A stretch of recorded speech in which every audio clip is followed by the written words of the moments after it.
Salutations to the Truth Core, whoever or wherever you may be on the planet. I'm sitting here in the corner of the studio on a very blustery winter night, listening to the wind pound at the house as it races over the hills in the mountain farmlands of a little fairy tale kingdom tucked between France and Portugal. And it feels like a moment to invite you for some light chatter. Chatter on my part, since I'm the one who's chattering and you're the one who's listening. I tend to take on some heavy subjects now and then, so let's say at this moment, this evening, I'll go a little lighter. In fact, I'll bring up something that's almost trivial to consider. What's that? Well, it's the intrinsic value of being human. Obviously, I can't see your faces right now. I can't see your body language either. So I have no way of knowing how you react to that phrase, the intrinsic value of being human. It is, after all, only a phrase, and as I say, a trivial one. But when you rephrase it, if you rephrase it, you can make it into a question or two. Is there an intrinsic value in being human? That's a question. And what is the intrinsic value of being human? How do you define it? How do you measure it? To what is it relative? You might take note that whenever we talk of values, value of any kind, a moral value, such as kindness, a monetary value, an artistic value, a philosophical or spiritual value, I never use the word spiritual. It's worth taking note that values can be posited. It is a value to be kind, but they can only be defined and determined relative to something else. All values are relative to something. For instance, to take the crude example of the change in your pocket, the coins you might have in your pocket, they're only valuable relative to something. That is to say, relative to what they can purchase. In themselves, they have no value. Or they might be old coins, they might be Roman coins, if you're a coin collector. And in that sense, they would be valuable relative to history, relative to the story that they tell by what they're made of and the figure that is printed on the coins. All values are relative to something. So, to what is the intrinsic value of being human relative? Or is it relative? Is it perhaps an absolute value? But what is an absolute value? If you were to define it as a value that is not relative to anything, but stands completely on its own terms, then you're stating a contradiction. No value whatsoever can stand solely on its own terms in isolation. It has to be defined and determined relative to something. We'll ponder on that for a while, just for a moment. And as you're letting that float in your mind, bring another part of your attention to the definition of humanity. Now, humanity basically can be defined in two ways. Humanity is a name for the human species. And so, within that framework, how do you define the characteristics of someone who is human? Well, there are three parameters. First is the genetics. All human beings, or human animals as I prefer to say, have the same genetic roots. And they are derived from a single species root into various races. Second characteristic is they have the same morphology. So human beings have a head, 2 arms, 2 legs, various organs, and they are identical throughout the entire species. The third characteristic is behavior. All human animals behave in similar ways, as well as in very different ways. There is a substratum of behavior which is completely similar. For instance, human animals are social. They like to congregate. They like to mingle. But the behavior, the specific behaviors of social activity in Brazil are different from those in Iceland or China or anywhere else. So human behaviors, customs, and manners vary widely across the planet, but there are some innate or generic human behaviors that are common all over the world and common to all races and cultures. For instance, having meals together. The way human beings share meals is not the same in Africa as it is in Canada, but the activity of sharing meals is the same everywhere. So much for humanity by reference to the human species. But there's another connotation of the word humanity. For instance, when someone says to you, "What's wrong with you? Where's your humanity?" The connotation here is that humanity is not a biological and behavioral property, but it's a moral property. It's something that you feel emotionally, intuitively about being human and about the presence of other human beings. So if you have humanity, then you exhibit this quality.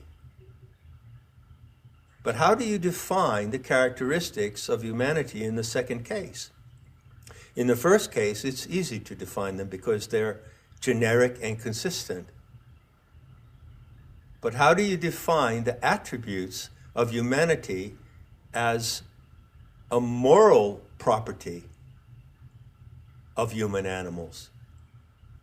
To put it another way, let's assume, just assuming for a friend, that you are not merely a human animal due to a fact of birth from the genome, but that you have humanity. Ah, yes.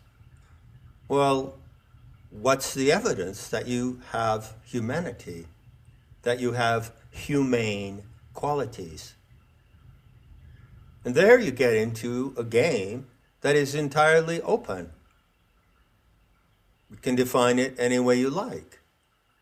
You can say that the properties that are innately present in our humanity in the second sense could include anything. They do not merely include positive or acceptable, approvable behaviors such as kindness, generosity, respect, and gratitude, if you define those as humane attributes, then what about cruelty? What about hate? What about manipulation? These are human behaviors, and are they not also humane?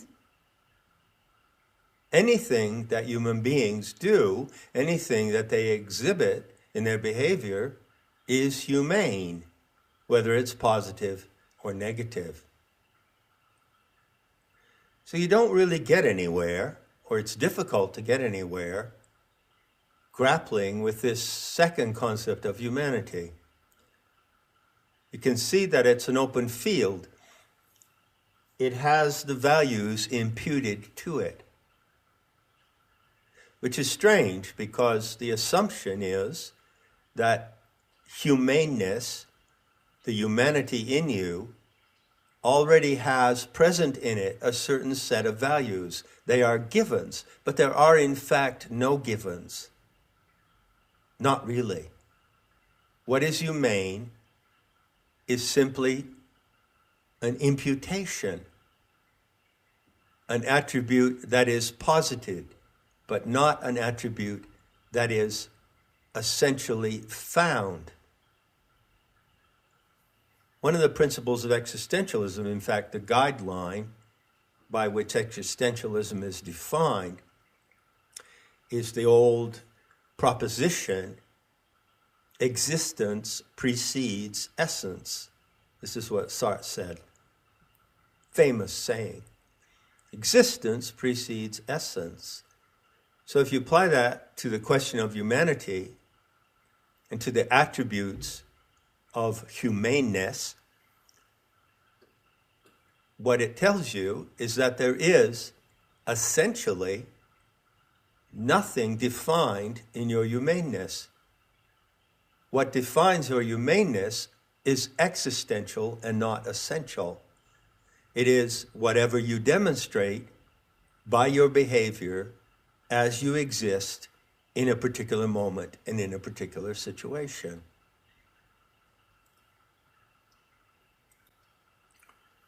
So, having reflected on all that for a moment, let's go back to the opening proposition. The intrinsic value of being human. Once again, I'll spin it around into a question. Is there intrinsic value in being human merely due to the fact of having been born into one of the human races? And if so, is that value universal? It's a double question, a double-barreled question. So now look around the world and what do you see?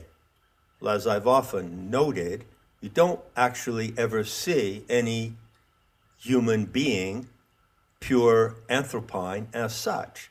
You only see racial derivatives. You see? It's sort of like 57 flavors of ice cream. There are 57 flavors of ice cream, obviously, but there is no ice cream. So there are X number of races of the anthropine species on the planet, but there is no pure anthropine who does not belong to a race. Now, presumably, well, hold on a minute. I don't presume, or I try not to. It's part of my Gnostic practice. So let's just say I'm presuming for a friend. And my friend presumes that there is an intrinsic and innate value in every human animal of every race that you might encounter in the course of your life, and in yourself as well, of course. So my friend goes a little further and presumes that this intrinsic value is given, doesn't have to be created, no one has to do anything to have it. It doesn't have to be earned. It's given, And my friend also presumes, hang on to your booties for this, that it's equal in everyone. So, every single human being, every person, has an intrinsic value simply by the fact of being born into one of the human races. That's the presumption. Have you ever heard of that presumption? Do you yourself entertain that presumption? Have you ever considered that that presumption might be wrong? That it might be just plain untrue? Now, before I take this little talk around to its screaming conclusion, and I am pedaling as fast as I can, I have to navigate around a tricky spot. I would describe it like this. There appears to be a presumption, according to my friend, that, how can I say this? It's quite amusing, really.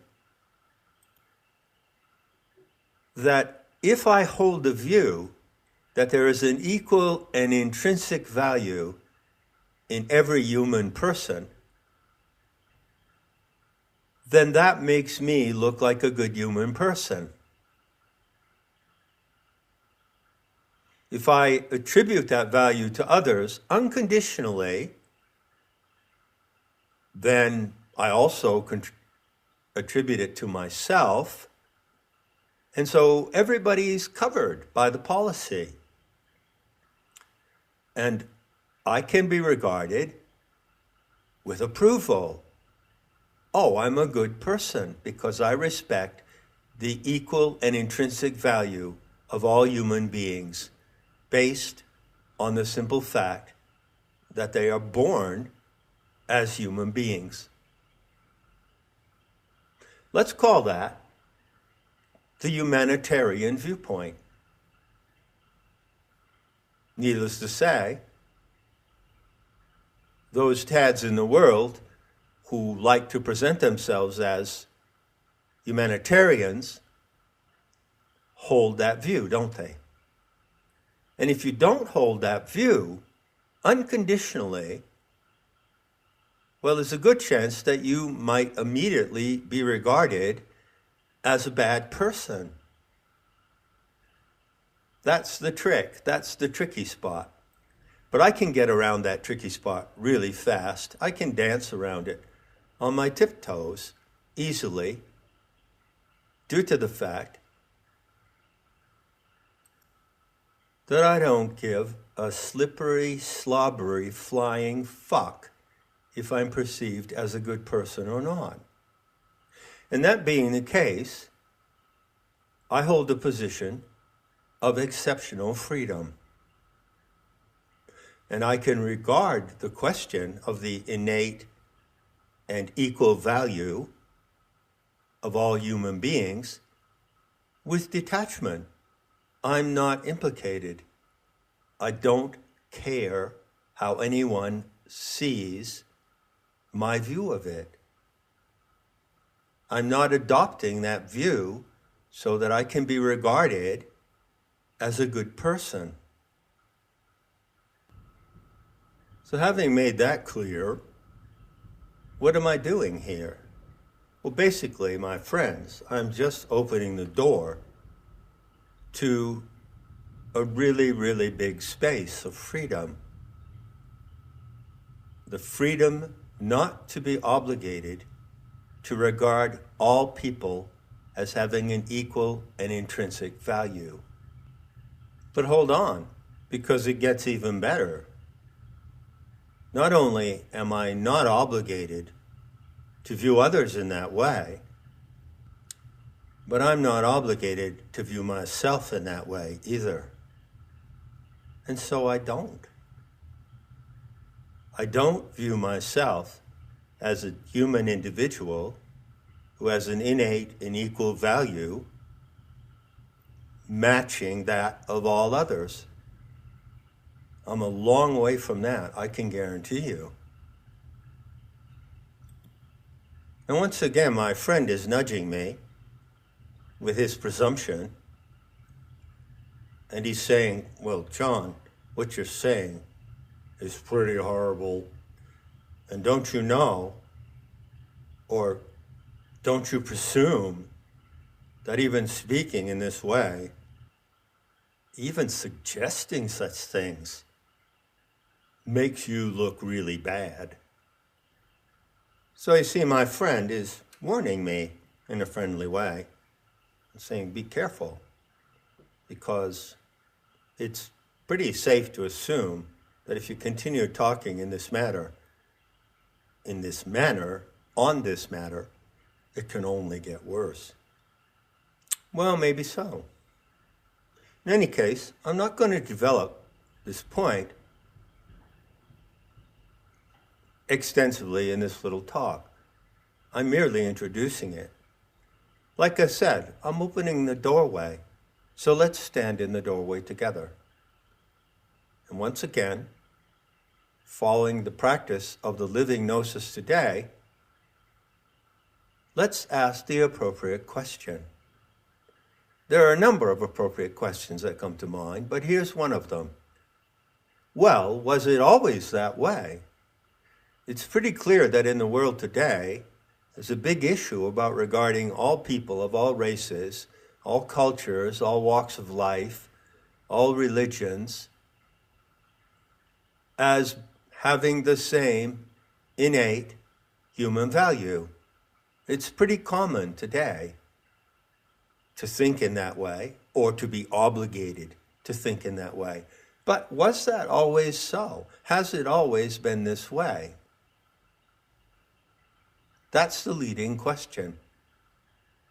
And I'm more or less going to leave you with that question. But I will suggest an answer. I will suggest a path of investigation and reflection. The flat answer and the short answer is no, absolutely not. You see, this notion of universality, the innate and intrinsic value that we are all equal, merely due to the fact that we are born human, is actually something that developed over time. And there were many places in the world, in many cultures, where that concept did not exist. It was entirely absent. Now, people who adapt that concept today and who endorse it and who regard others and measure others by whether or not they hold the same view, they tend to regard that principle of universality as being a high achievement of civilization. You see, the civilizations, they admit, they acknowledge that there were civilizations in the past, whole cultures that existed for centuries, who did not hold that view, who did not look upon themselves or other human animals in that way. But they say that was barbaric, that was uncivilized. And today, we have reached the pinnacle of civilization, and there are several characteristics that tell us we're at the pinnacle. One of them is, of course, our fabulous and fantastic elaborate technology that we have created and invented in recent years. So there are our concrete achievements, consider our concrete achievements. But there is the moral achievement. It's a great, great moral achievement. It's the pinnacle of moral rectitude, to look at everyone and look at yourself and nod your head and say, yes, yes, all have the same value. Human life is to be valued in and of itself, essentially, not existentially. And that value stands in complete lack of relation to anything. How did those other cultures determine the value of a person, of a man or a woman, of a child, of an adult? They determined the value of that human person relative to various factors, mainly two factors. The first one was the conditions of birth. If someone was born into a slave situation, someone was born into a family of merchants, someone was born into the aristocracy, someone was born into the role of emperor, like Marcus Aurelius, who was emperor of the Roman Empire. And the second factor was performance, the way that that individual behaved. So people were evaluated on those standards. There was no notion of regarding others unconditionally as having inherent value. Value was based on something. It was relative to those two concrete factors. The circumstances of birth, which used to be known as fate, and the evidence of performance, what that individual actually did. And the variations of these two factors are quite interesting. For instance, let's go back to the pagan era, go back to, say, Greek and Roman civilization. At that time, you would be born into a certain class. Let's say that you were born into a merchant family. You belong to the merchant class. You have the attributes and qualities and values relative to the circumstances in which you're born. So let's say you're born into a family who trades in olives, and you choose to become an olive trader and to follow the tradition of your family. So you accept your fate. You don't try to be something else other than what the cards show, the cards that life dealt you. You play the hand that is dealt you. Then comes the second factor, your performance. Well, how do you play it? Well, you can be a good merchant, a bad merchant, a generous merchant of olives. You can be a crook. You can cheat and deceive your customers. You can swindle money from the company, you see? And take an emperor like Marcus Aurelius. Marcus Aurelius didn't choose to be the emperor of the Roman Empire. He was born into it. And then he behaved in a certain way. And you really ought to go learn a little about him and see how he behaved. Go read his meditations. It says a lot how he behaved and how he treated people. And one of the striking things you can learn from reading his meditations is that Marcus Aurelius treated people equally, but he did not consider them to be equal. There's a difference between treating people equally and supposing or presuming that they all have an innate, intrinsic, and unconditional value. For instance, if I have a hardware store, which I've inherited from my grandparents and my parents, and I run the hardware store, people come in to buy tools, and I treat all the customers equally. But I obviously do not consider them all to be equals. So if someone comes in and I can see that they don't know how to use a power saw, I would be very careful in selling them a power saw, and I would talk to them about it first.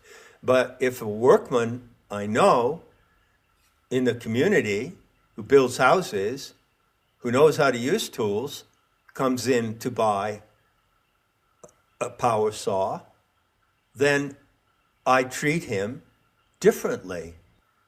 Now that might sound like a contradiction, because I said, didn't I, that I treat all the customers equally.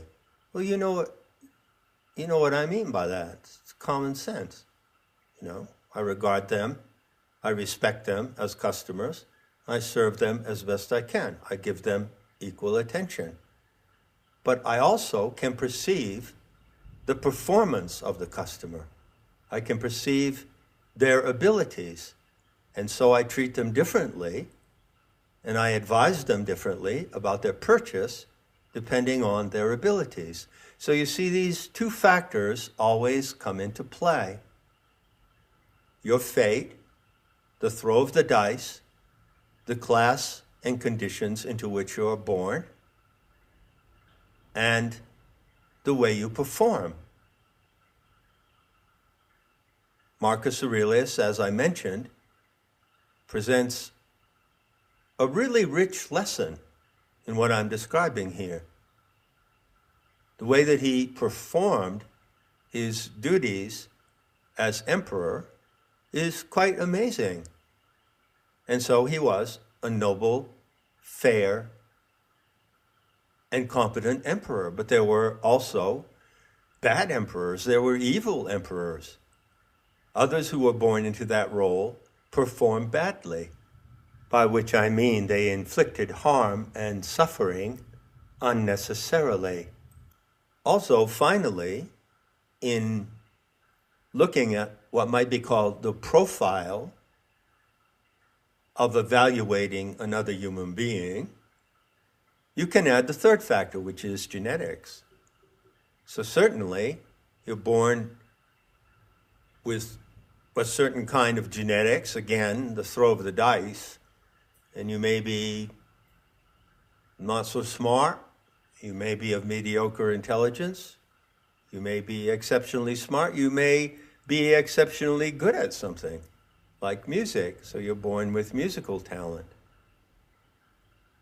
And that factor comes into play as well. And one thing that is really, really clear on the evidence, when you look at the variety of human beings, is the difference in your genetic endowment. No, people are not born equals. There is no equality. That's what makes it interesting. Now, people can be treated as equals, as I explained before, within certain circumstances. But that doesn't mean, that doesn't imply, and it certainly doesn't obligate you to regard them as equals. There is no equality. There is no uniform, intrinsic, equal value in the human races. The experiment doesn't work that way. Difference is real. Separation is an illusion. That's a metaphysical question. But difference is real, and difference is what makes it work. Difference drives the human experiment toward excellence. So finally, something comes to mind that I would be wise to point out before I conclude. I use the word difference. Is that the same as the word diversity? Does it seem like I'm making an argument for diversity? Absolutely not. See, the word diversity, as it's used today in the Marxist sense, in political correctness, is a deceitful term. It doesn't mean allowing or accepting many different types of people who are unequal to be together, say, in a workplace or in a community. It doesn't mean that at all. It means that diverse peoples ought to be all considered equal. That's what it really means. So the lie of equality is contained in the plea for diversity. And of course, as you know, the hidden agenda of diversity is simply to mix all the colors of the rainbow into a muddy brown and eliminate white because, well, white is not a color. So your refrigerator doesn't have a color. Snow doesn't have a color. Clouds don't have a color, do they? That's diversity. The elimination of white and the treatment of all other colors as if they are equal. So I'm not arguing for diversity, obviously, but I will point out in conclusion that those who promote this idea that there is an intrinsic value in being human, and you must recognize it according to the UN Declaration of Human Rights, are the same who promote diversity. And they are also the same who are currently ruining the world with their plan for a dystopian future. So you might be well advised to look and see that great beacon of hope, that great beacon of humanitarian idealism that shines over the dystopian landscape. But don't be hypnotized by looking at that beacon, as so many are, and in their hypnotic state, they utterly fail to see the destruction being waged in the name of universal equality and the intrinsic value of being human. Enough said, and I'll be seeing you in the beauty to come.